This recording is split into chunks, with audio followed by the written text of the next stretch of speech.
I think we might get going. Well, I'd like to pass you over now to Emer Barry, who will kick off the webinar. Hi, Emer. Hi, thanks, Millie Nicole. So you're all very welcome to our webinar. My name is Emer Barry and I'm the Programme Manager for the Electric Vehicles Programme. So I just want to do some quick housekeeping things first. So this event is being recorded. All attendees are muted and you have your cameras off. If you have any questions during the webinar, please do put them into the Q&A box, which is in the bottom right-hand corner of your screen with a little question mark, and we'll answer all the questions at the end of the event. We will distribute the recording and the slides after the event, and then we'll also put a Q&A together, or an FAQ together from any of the questions we've had. So just to quickly go through the agenda. So we normally, over the last number of years, have done a demo of how to submit a grant application. However, at this stage, I think most of you know how to do that. So Connor's just going to go through a few updates on the grants system and just remind you of a few of the things that need to be done. I'm going to discuss the demand generation activities we're doing, which includes the dealership awards. Thomas is going to give you an update on our charging infrastructure, and then David has joined us from the market surveillance team within SEAI on tyre labelling and the requirements for dealers under that. And then I'm just going to briefly update you on the commercial supports that have changed since we last spoke to you. So I'm going to hand you over now to Connor to talk about the EV grant system. Thanks, Emer.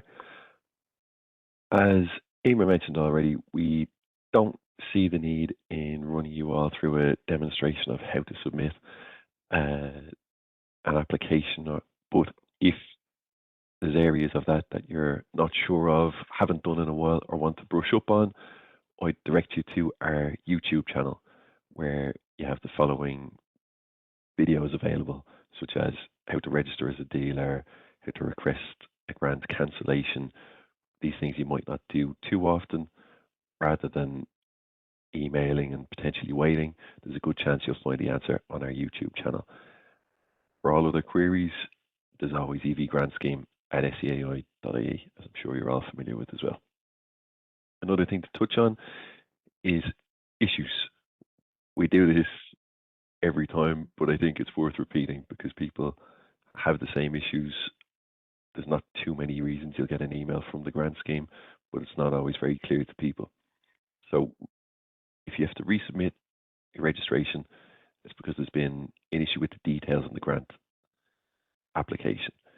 So it needs some kind of intervention from yourselves. You'll get an email which will outline what that is and give you some kind of direction. If it's tax fin and registration verification failed, it means the application's failed because of details to do with the vehicle itself. And you'll get an email again from us letting you know why that is, whether it's a car that's been registered twice, might have been deregged and re-regged. It might be that it was just a typo and the registration's wrong. Again, that'll generally be outlined in the email that you get. Grant cancellation requested by dealer. This one we won't come across too often anymore because you guys have been empowered to do that yourselves. You can cancel the grants on the system yourselves. If you're not sure how to do that, go back and have a look at the YouTube channel where you'll find a video that'll walk you through. And speaking of emails, really important that the email is up to date on the site. So we need you just to make sure that the inbox is monitored, and just be aware that there's only one email address that can be on the system. Sorry. And it's really important because this is going to tell you all those reasons I just mentioned why your grant's failed. It'll let you know that it's failed. So it's not just going to sit there until weeks pass and you realize you haven't been paid. Another important thing that we often get chased for is remittance. And this email address is the address that the remittance is going to. If you need to update the email address, you can email us at evgrantscheme@seai.ie from that email address. If you're not sure what the email address is or it's not accessible, then you can send a request on headed paper with your dealer ID, your existing email, and the new one to be added. And we can get that sorted, and you send that to the EV Grant Scheme email too. Recurring issues with grant applications. You'll know these from the emails you get, providing you've got the right email set up. Our page is missing from applications.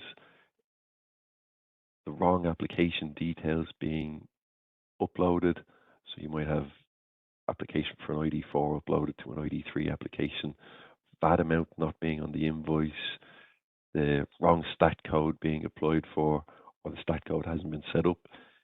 Excuse me. There could be documents aren't scanned very well often, and it's just not legible, or all the details aren't legible. It could be the wrong registration, or it could be, yeah, any of the other examples that you see there.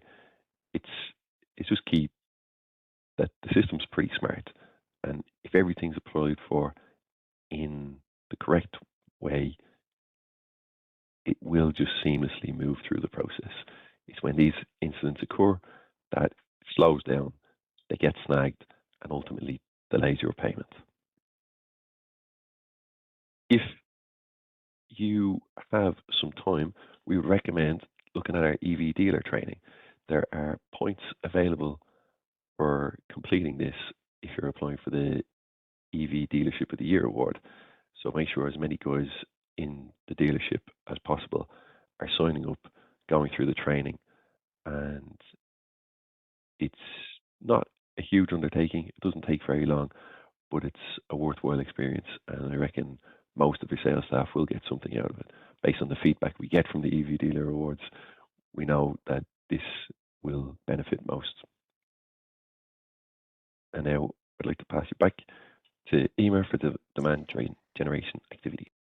Thanks, Connor. And just to mention to you, just in relation to the stuff Connor just covered there, I would encourage you to look at your grant applications that you have, and if any of them are at either the status of failed or resubmit registration, please, it requires action from yourselves in order to get the payment processed. So please do read those emails and get back to us with it, and we can try and resolve it. We also, given the large volume of applications we got in June, towards the end of June, we are working through all those payments at the moment. So we might be slightly longer getting the payment to you, but we are working through them as quickly as we can.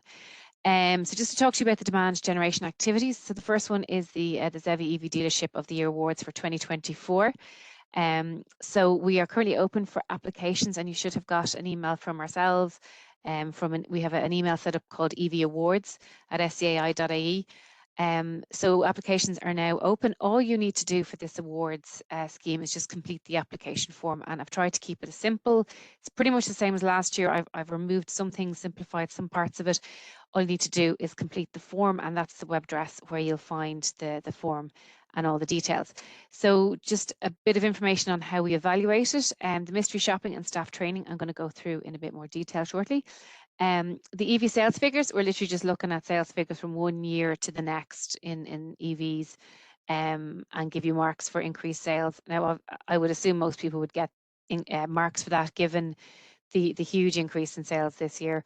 The website evaluation, again, it's only worth 5 marks. However, we are just looking to see what information you have on your website. Do you have a dedicated electric vehicle section? Do you have the correct information in relation to EVs, their range, and do you have information about SEAI and our grants? So that's really what we're looking at. Whatever website address you give us in the form is the one that we will be looking at. So just to explain then in a bit more detail what we're looking for in the mystery shopper. So these are the 4 main areas that we're going to be looking at and marking on. But the staff knowledge is the salesperson dealing with the mystery shopper are they giving you the correct information in relation to the range of the vehicle?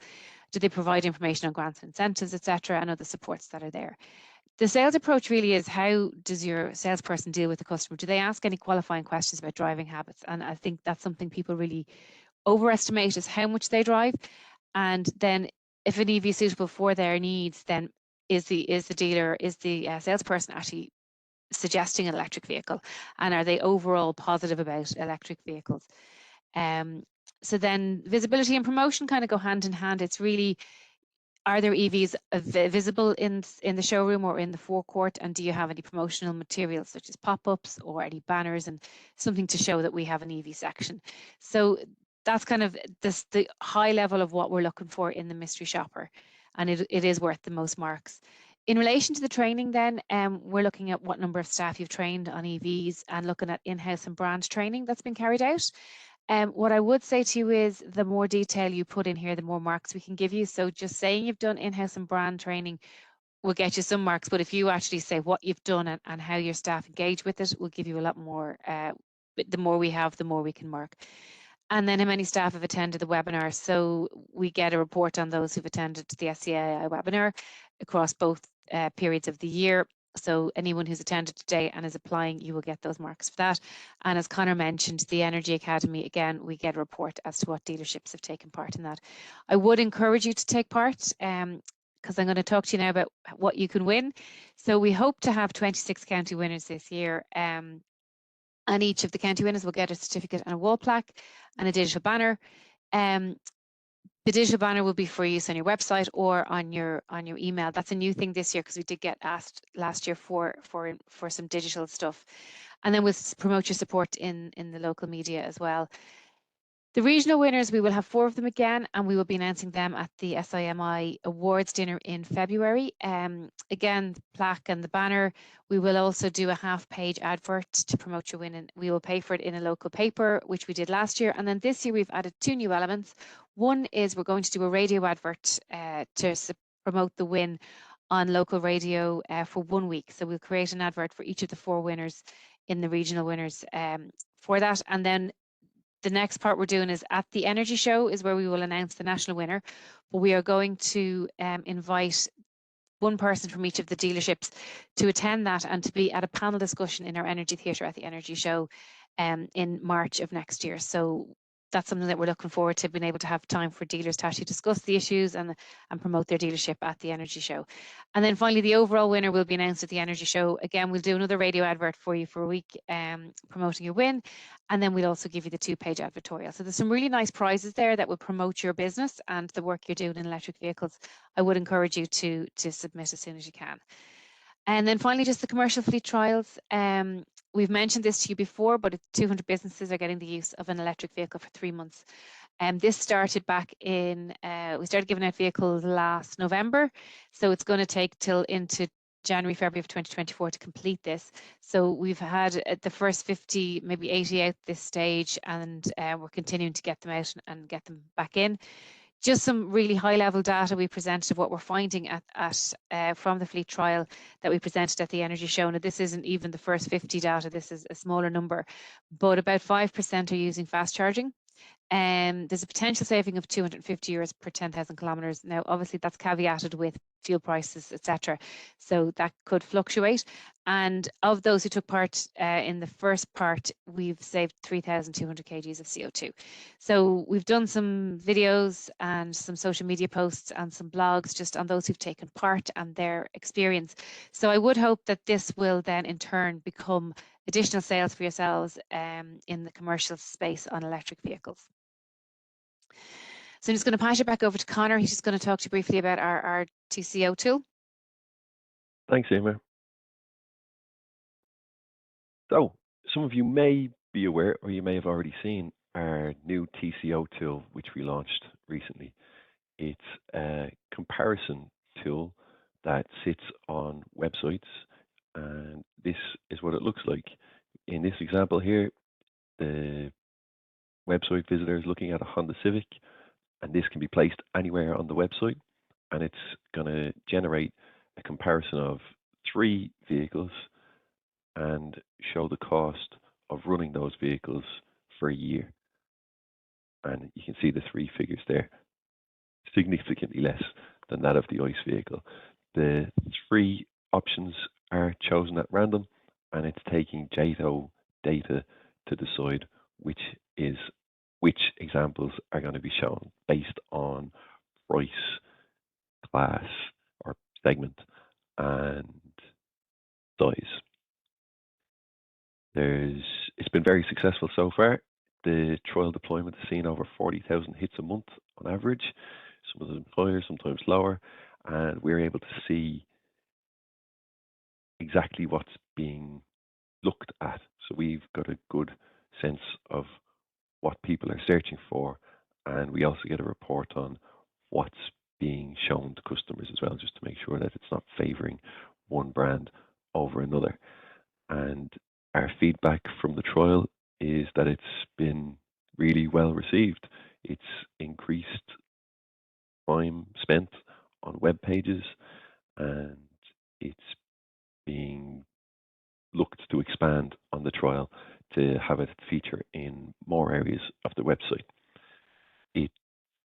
It's just as you can see it here, but once you click on it, you can expand it to see a little bit more detail in the expanded view, just a few more visuals to help the visitor visualize the difference between the different options, to help them see what other options are out there and to suggest an EV in a place where they may not have considered an EV before, and to help customers realize the value as well that's to be had in running an EV compared to an ICE vehicle.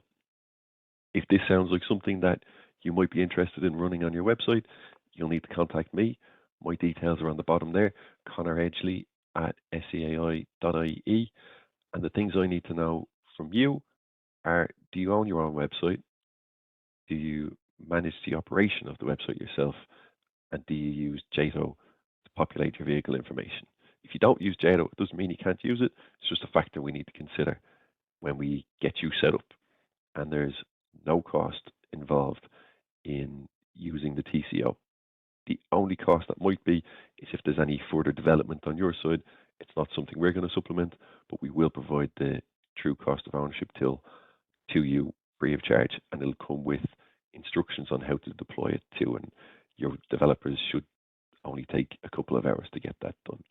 So if something you're interested in, grab a note of my email address there, or you can always email EV Grant Scheme and you'll find me there too. Now I'm going to pass you over to Thomas to give you a little insight into the charging infrastructure changes. Thank you, Conor. Hi all, I'm Thomas Rudden and I work in the SEAI on EV charging infrastructure and the alternative fuels and infrastructure regulations. So we'll start off just going through some categories of charging. You might all be fairly familiar with these already, so we'll just run through them quickly. AC charging, this is typically your 6 to 7 kilowatt charging at home or at a hotel or along the side of the street. Most vehicles will add about 100 kilometers in 2 to 3 hours using this method of charging. But it is really important to ensure customers are aware of time of use electricity tariffs when charging at home. So in some cases, overnight charging can be as cheap or cheaper than €2 for every 100 kilometers. And a smart meter is not always needed either. A day and night meter can be installed at no cost if a smart meter is not yet available for that particular customer's home.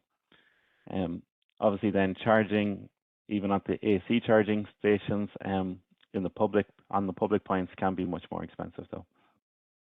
Then on to DC charging. There are over 300 fast or rapid charge points across the country, and many more are coming as part of the recently approved AFER legislation. These are typically located at filling stations on motorways and major routes, but some are available in public car parks and even a few are available on the streets. The majority of these units can charge at 50 kilowatts and so provide about 100 kilometers of charge in 25 minutes. But many can now charge at 150 kilowatts and even some at 300 kilowatts across the country. Electricity unit costs for these can be high, but there is an expectation that these costs will drop slightly in the near future. Hopefully we'll see some movement of that in the next month or two. To help with user experience though of these units, we're currently putting together a how-to piece on DC charging because we're seeing a bit of a need for education and awareness around the providers of these units, the plug types and the charging speeds. So maybe that's something just to be aware of as well, and maybe educating your customers in the handover procedure then as well, just to ensure that they are fully familiar with DC charging and how to use it and the many apps that are available and all that type of thing. On to then just infrastructure supports by ourselves in the SEAI and in ZEVI, Zero Emissions Vehicles Ireland, in the Department of Transport. We run a program, the Home Charger program. So we typically see home charger installations costing €1,200 to €1,600, and this program can reimburse €600 of that cost. Any homeowner can apply; they don't need an EV. And we also have recently added conditions for those who do not have their own off-street car parking, but in many cases they'll need some form of local authority approval before we can grant those. We also now only support the installation of smart chargers on our smart chargers approved list. So it is important to remember that if you're partnering with a charge point provider or recommending a charger to a customer, that the product is on our SEAI Smart Charger register. If it isn't, then the grant cannot be applied for or paid out on. In addition to the home charger program, we have the apartment charging program. And this is a pilot program allowing apartment owner management companies and others to avail of grant aid between 60 and 90% of funding costs associated with installing the charging infrastructure, and optionally then the chargers themselves. We're beginning to see an increase in uptake of this program, and will hopefully play a part in enabling electric vehicles for those living in apartments who previously had concerns around easy and reliable access to charging.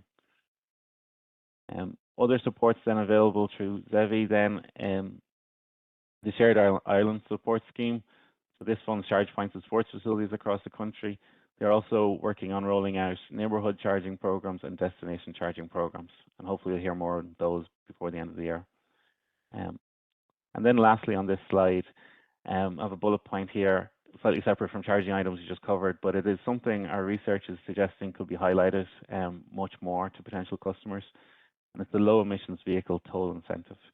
So this scheme allows for up to 75% reduction in toll rates, and for frequent toll users, a max saving of €500 per year for private owners and up to €1,000 per year for commercial vehicle owners.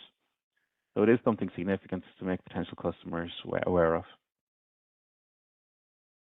And then just in the last slide I have here is a safety message on meter tails. So when planning the install of a home charger, these can sometimes be an issue on older homes.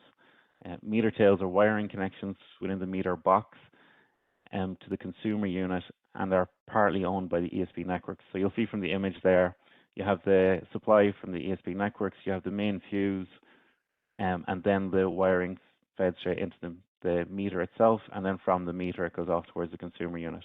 So ESB networks own the piece from the main fuse to the meter, and then the homeowner's electrician will be responsible for everything from the meter to the consumer unit. If these wires are less than 16 square millimeters, an upgrade of these must be carried out before a charger can be installed or used. This can require a call out from ESB networks and slightly add to the cost of the installation.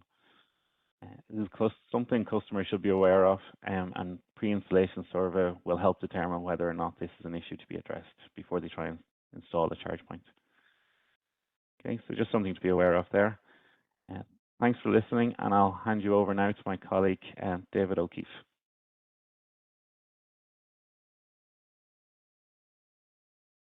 Thanks a million, Thomas. So my name is David O'Keefe. I'm with the Market Surveillance Department in SEAI. So I'm just going to give you a quick run through on our SEAI's role and tyre labelling. So SEAI is the appointed market surveillance authority for the enforcement in Ireland of European Union tyre labelling and energy efficiency regulations of 2022. So SEAI undertakes compliance promotion, compliance monitoring, and compliance verification. So basically we ensure that all tyres for sale on the Irish market are compliant with regulations.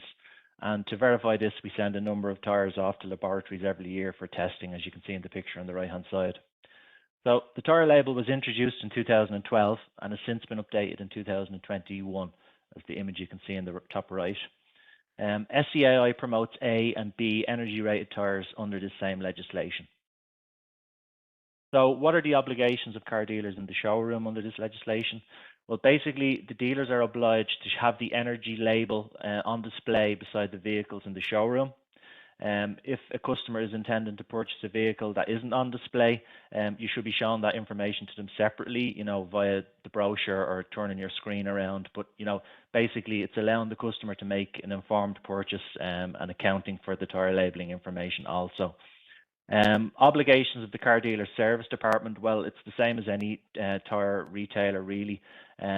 We would like to see the service departments, it's not only giving them the price, but also giving them the information on the specification of the tyre using the energy label, which I'll come to next. So the energy label, so it looks pretty simple, but there's quite a bit of information contained in there. So I'll just run through it now. So top right-hand corner, we've got the QR code, which is linked to an EU database, which gives a lot more information on the tire. You've got a product identity unique number.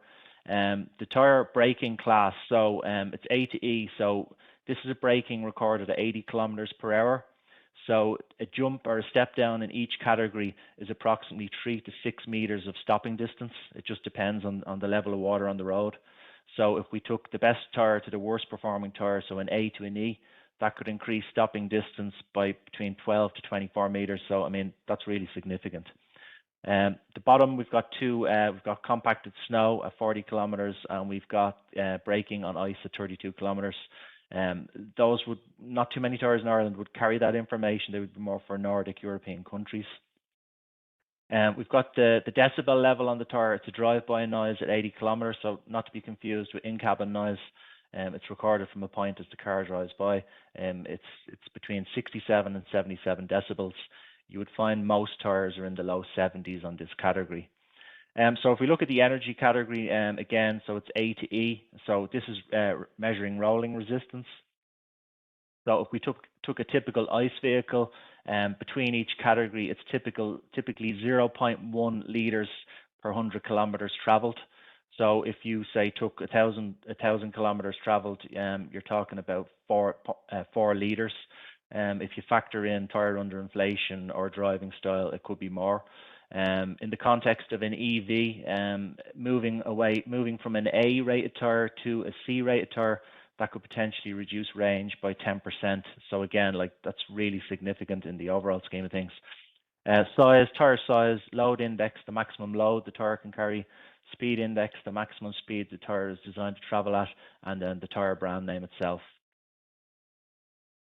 So how a tire gets its energy rating, so there's many different forces at play here. So you have aerodynamic drag, inertia, internal friction, rolling resistance, and the impact of external factors like the driver's style, the temperature, road temperature, outside temperature, the type of road surfaces that people are driving on. So there's a formulation there, calculation, which gives us a value.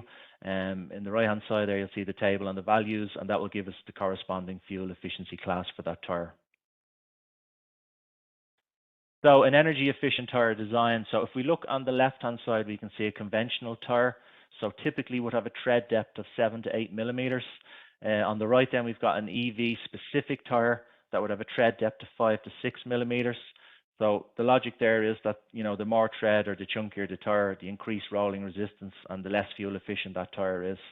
The problem tire designers would have with the tire on the right with the lower tread depth is sort of the longevity and the durability.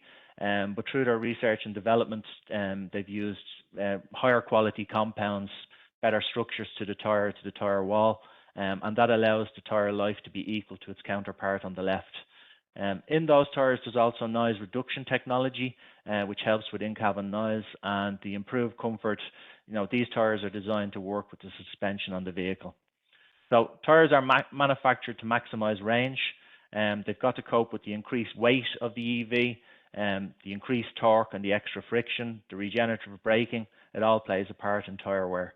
And it's worth noting also that tires consume 20 to 30% of overall energy consumption of the vehicle. So a poorly selected tire in the aftermarket is obviously going to increase that figure.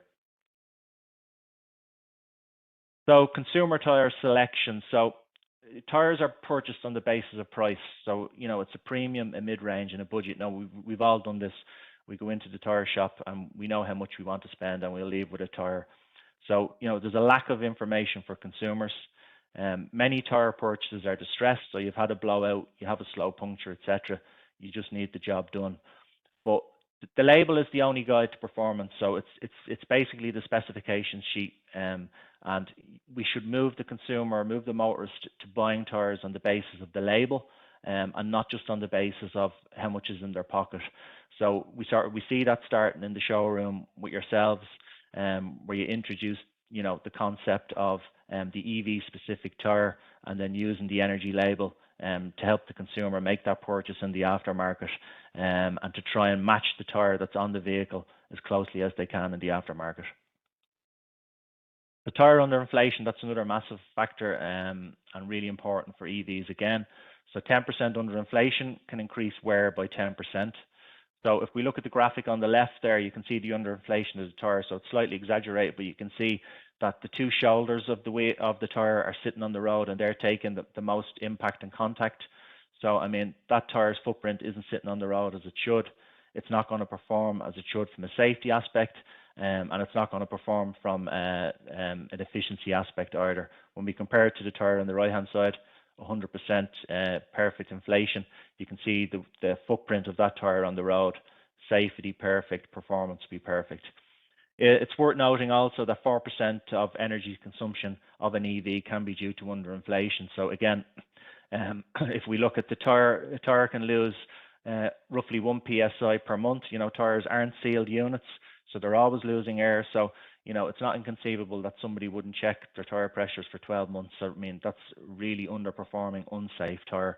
So that's something to make the customers aware of in the showroom, and the importance of correct tire inflation and doing it regular. So what can you do? So ensure tire labeling information is in the showroom. It's online, brochures, etc. for customers. You need to tell the customers to replace the worn tires with EV-specific tires. They will be able to buy tires of the same size to fit their vehicles, but they're not EV-specific tires, and they won't give the performance of the tire that's on the car when they buy it from you. Emphasize the importance of the tire label.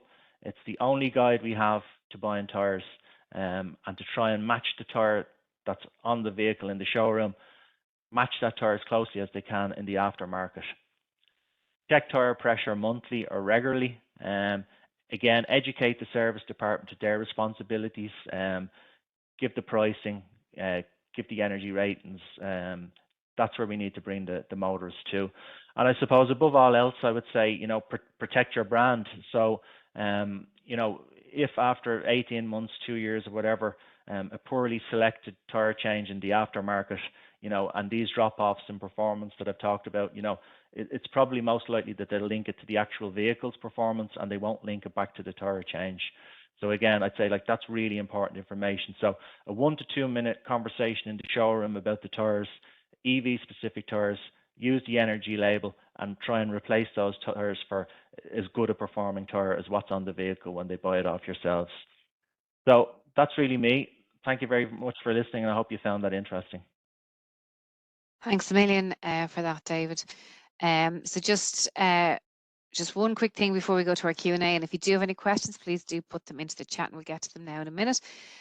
Just in relation to the commercial PV grant, now at our last webinar, we did a piece around energy efficiency for your premises, and how you can save energy, and how SEAI can support you in that. So we did mention a grant for PV, which is solar panels on the roof of the dealership. Since the last webinar, the grant for the non-domestic microgen, as we've called it, but it's basically PV for commercial premises, has increased significantly. So it's now a maximum grant of €162,000 for a 1,000 kilowatt panel of PV. Now, 1,000 kilowatt panels would be roughly probably a solar farm, so you're not really talking that size. But again, dealerships have very large roofs, and I know there is an opportunity there for you to put PV on your roof, and these are the kind of grants that are available. If it's a 100 kilowatt panel, you're talking about 22,000 of a grant for that. So there's just to mention that it is there, and there are other supports that SEAI can provide to a business to save energy within their building. We will send the link around after the webinar. It's in this presentation. And just to mention one thing that about state aid rules, which aren't the most exciting thing, but just to understand that we give you grants to purchase commercial vehicles, and we do have a de minimis rule, so €200,000 grant aid in the space of 3 years is what you can get from us. So if you do decide to go down the route of looking for a grant for PV on the roof of your premises, we will be checking against how many grants we've given you already to see if you do qualify for some of that state aid. So as I say, there is help there from SEAI to look at the overall energy cost of your building, and as well to install PV where you can generate electricity. You can sell some of it back if you have too much, and it can definitely reduce your energy cost. So thank you very much for listening. We're happy to take any questions you might have in the Q&A if you want to throw some questions into the Q&A there. We may not have any questions at the moment. As I say, if you're interested in the total cost of ownership tool, please do get in touch with Connor and he'll be able to talk you through it. It can be quite a useful tool to use for that. And David as well, if you have any questions on tyres, David is happy to take any questions you might have on those and the obligations around that within the dealership. So I don't see any questions coming in. I must have given them all the information that you require. So as I say again, I'd encourage you to take part in the EV Dealership Awards. Again, it's just a form to complete. It shouldn't take you more than 15 minutes to do if you can find 15 minutes in your day. We will be doing some call follow-ups to try and encourage you to attend. And from that then, yeah, look, there's really good prizes to be had. So again, I'd like to thank David and Thomas and Connor for speaking to us today and presenting. And I don't think we do have any questions, so we might just give you 20 minutes of your day back. So thanks again. And you know where we are if you have any questions in relation to the grant system, charging or tyres. We're more than happy to help you very much. So thanks a million and take care.